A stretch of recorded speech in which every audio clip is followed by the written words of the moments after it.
위증교사 결심 공판이 다음 주 월요일에 있습니다.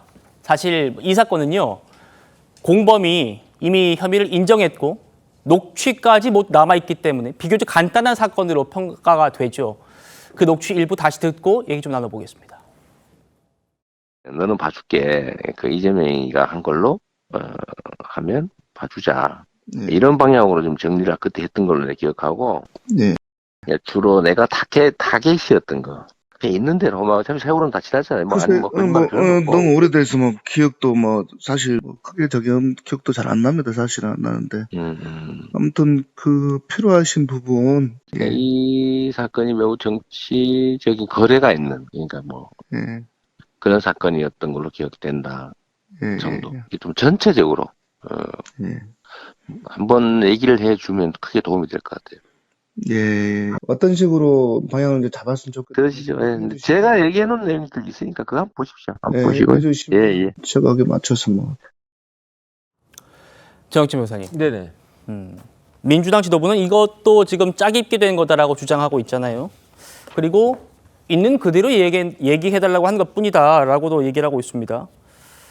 저번에 공직선거법 위반 구형 징역 2년 맞추셨잖아요. 네네. 예. 이번에도 좀 구형을 맞춰주신다면 예상을 좀 해주세요. 이번엔 더 쉽게 맞힐 것 같아요. 네. 이번에 제가 봤을 때 99.9% 검찰은 징역 3년 구형할 겁니다. 징역 3년이요? 네네. 왜냐하면 선거법 위반보다 더 구형이 더 세네요. 위증교사죄가 선거법, 공직선거법하고 그 형량은 똑같아요. 법정 최고형은 5년인데 양형 기준이 달라요.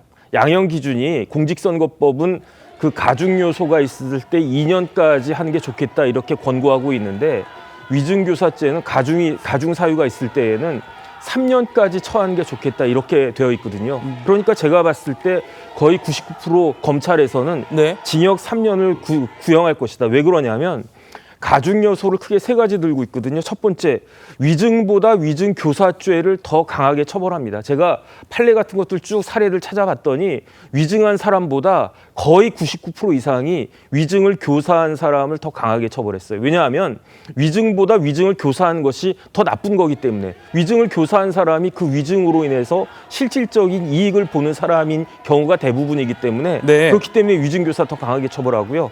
그다음 두 번째는 피지휘자에 대한 교사인데 이재명 당시 경기도지사와 김모 씨 사이의 관계는 넓게 보면 피지휘자라고 볼 수 있지 않겠습니까? 제일 중요한 게 뭐냐면은 재판 결과인데 저런 그 김모 씨의 저 위증으로 인해 가지고 유죄가 나올 게 무죄가 나온 거잖아요. 그러니까 만약에 그 김 씨의 위증이 없었다라고 하면은 필요 없는 거였다라고 하면은 이재명 당시 경기도지사가 지사식이나 돼가지고 저런 밑에 있는 사람한테 진짜 말도 섞지 않은 그 채통 떨어지는 그런 사람한테 저렇게까지 부탁하고 애원하는 이야기하면서 위증해달라고 그렇게 부탁을 했겠습니까? 그만큼 김모 씨의 그 위증이 중요했다는 거고요. 그 다음에 그 결과로 유죄가 나올 사건이 무죄가 나왔다는 이야기고 네. 그 결과 어떻게 됐습니까? 우리나라 선거가 왜곡되지 않았습니까? 만약에 그때 유죄가 나왔으면 지금 이재명 대표는요, 그 당시 경기도지사 그때 딱 떨어졌을 거고요.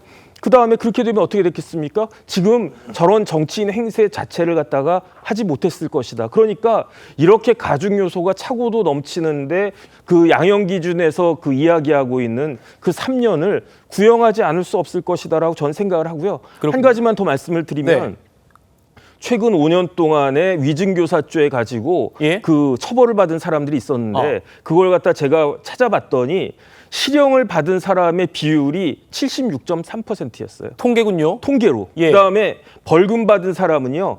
23.7%밖에 되지가 않았어요. 그런데 이재명 대표의 위증교사는 저 위증죄는 역대급 위증교사죄이기 때문에 아무리 생각해도 제가 봤을 때 그 판결이 나온다고 했을 때 실형이 나오지 않을 방법이 있을까? 저는 그런 생각을 갖다 하고 있기 때문에 그 결과를 지켜봐야 되겠다는 생각이 듭니다. 자, 오랜 법조 경력의 정법전 정혁진 변호사님이 시청자 여러분, 저번 그 선거법 위반 구형도 맞추셨어요. 다음 주 월요일에 이 위증교사 사건 검찰 구형이 나오는데 징역 3년을 지금 예상해 주시면서 통계를 말씀 주셨습니다. 위증교사 사건에 대한 그동안의 통계를 쭉 보면 실형이 70%가 나오더라. 그렇기 때문에 실형이 안 나올 수가 없다. 이런 말씀 주셨는데 자, 월요일에 같이 한번 지켜보도록 하시죠. 차지원 교수님. 예. 선거법 1심 선고가 지금 11월 15일로 잡혀 있습니다. 네. 자, 위증 교사 사건 다음 주 월요일에 결심 공판 있고 네. 또 이제 선고가 언제나 할지 발표하겠죠. 네. 그런데 자, 법조계에서는 이런 말들이 있더라고요. 이게 참 그 판사들이 이재명 대표의 그 사건 1심 선고, 이거 너무 부담스럽다.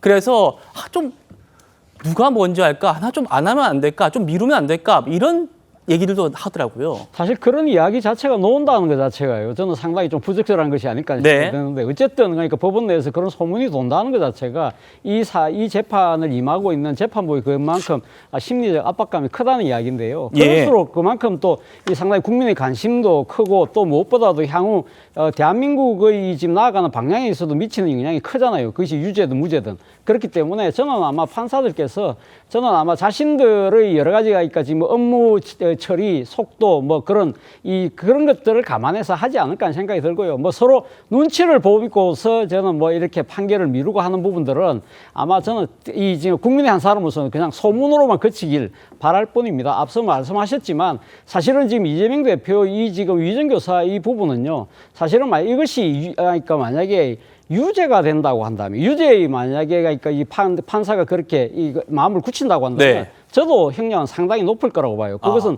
전체 대한민국 전체의 지금 정치 질서에 미치는 영향이 워낙 크기 때문에 예. 만약에 유죄라고 한다면 저는 가벼운 형이 나오지 않을 거라는 생각이 듭니다. 그러나 또 지금 판사 입장에서는 이것이 위정교사가 아니라고 판단하면 또 무죄로 할 수 있을 겁니다만 그러나 만약에 유죄라고 한다면 저는 그 파장이 상당히 크지 않을까라는 생각이 듭니다. 예.